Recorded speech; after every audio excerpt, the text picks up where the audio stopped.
Halo semuanya, kembali lagi di Mawar Channel. Hari ini kita akan belajar terkait pengertian kalor ya.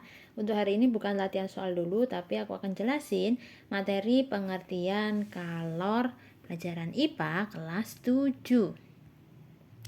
Oke, di sini ada pertanyaan, apa sih yang kalian ketahui tentang kalor? Kemarin mungkin udah belajar ya, atau di buku ada ya. Nah, biasanya kalau kita baca kalimat-kalimat itu bikin bingung. Tapi sebelum aku kasih tahu kalian untuk pengertian kalor, aku mau ngasih tahu nih ya. Nah, kira-kira gambar apa? Ya, benar banget. Ini adalah gambar kopi panas yang ada di dalam cangkir. Nah, mula-mula cangkir ini kan kosong ya. Ntar nih. Cangkir ini kan kosong. Biar ada penunjuknya mana sih? Ya, oke. Mula-mula cangkir ini kan kosong. Nah, kalau kosong begini, itu biasanya kan ya normal-normal aja ya kalau kita pegang. Tapi ketika kita tuangkan kopi panasnya ke dalam cangkir, dan ketika kita mau pegang cangkirnya, nggak tahu kenapa kok cangkirnya ikutan panas. Padahal kita nggak lagi pegang kopi panasnya ya yang di dalam ya. Ya benar banget. Nah, kira-kira kenapa ya itu ya? Ada yang tahu nggak nih? Oke, sebelum aku mau jelasin kenapa ini bisa terjadi, nah, biar lebih mudah kita mau belajar tentang ini dulu nih, ya. Belajar tentang suhu dan kalor. Wah, kalau kemarin mungkin kalian udah belajar tentang suhu ya. Suhu ada apa suhu? Ya, mungkin ada yang lupa ya. Jelasin lagi nih. Jadi, suhu itu derajat panas atau dinginnya suatu benda yang dapat diukur dengan termometer, ya. Biar gampang dikasih contoh ya. Nih, ini apa? Ini adalah es batu. Bendanya adalah es batu nih. Ini adalah es batu. Ini es batu, ya kan? Ini es batu. Biasanya kita mengukurnya itu dengan termometer biar akurat. Biasanya berapa nih suhunya? -5 misal ya. Jadi ini adalah dinginnya itu -5 kayak gitu. Kadang kalau kita pegang juga kita tahu nih, oh ini dingin. Kalau kita pegang air panas, oh ini panas. Nah, itu yang dinamakan suhu. Sesuatu yang nggak bisa kalian lihat tapi yang bisa kalian rasain gitu ya. Lanjut. Nah, kalau kalor sendiri adalah energi yang berpindah dari benda ya, energi yang berpindah dari benda yang bersuhu lebih tinggi ke benda yang bersuhu lebih rendah. Gampangnya itu kita bilangnya kalor itu mengalir dari benda yang panas ke benda yang dingin. Nah, jadi contohnya kayak tadi nih ya. Benda yang panas adalah kopinya ya, kopi yang masih panas. Sedangkan benda yang dingin adalah cangkirnya tadi ya, si cangkir ini. Tadi cangkirnya dingin, ketika kita tuangkan dengan kopi panas akan menjadi panas juga cangkirnya.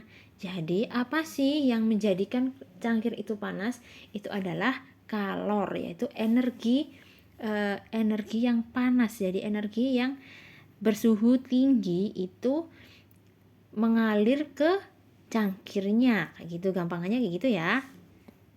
Lanjut. Nah, apa sih hubungannya kalor dan suhu? Oke. Nih, hubungannya adalah ketika benda diberi kalor, maka suhu bendanya meningkat. Wah, maksudnya gimana? Nih ya, kasih contoh dulu. Tadi si cangkir ini suhunya itu normal-normal aja ya. Kita pegang, it's okay, it's fine. Tapi ketika kita berikan kopi panas, otomatis suhunya si cangkir ini juga meningkat.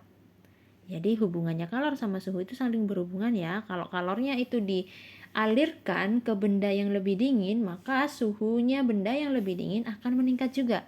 Tapi ketika benda kehilangan kalornya, maka suhu bendanya akan menurun. Misalnya kalau kopinya itu semakin lama semakin dingin nih. Kopinya semakin dingin, otomatis kalornya kan hilang ya.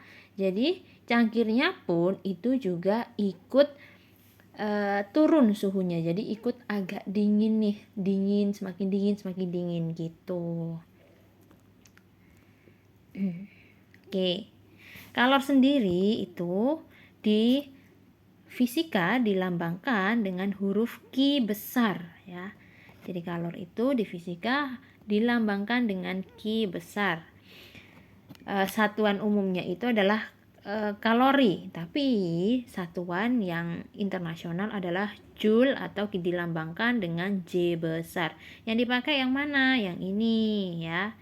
Yang sering dipakai yang ini, tapi nanti di rumus-rumus di kalori-kalori ini juga ada, tapi harus diperkenalkan dulu ke kalian apa sih satuannya kayak gini, satuan SI-nya apa gitu.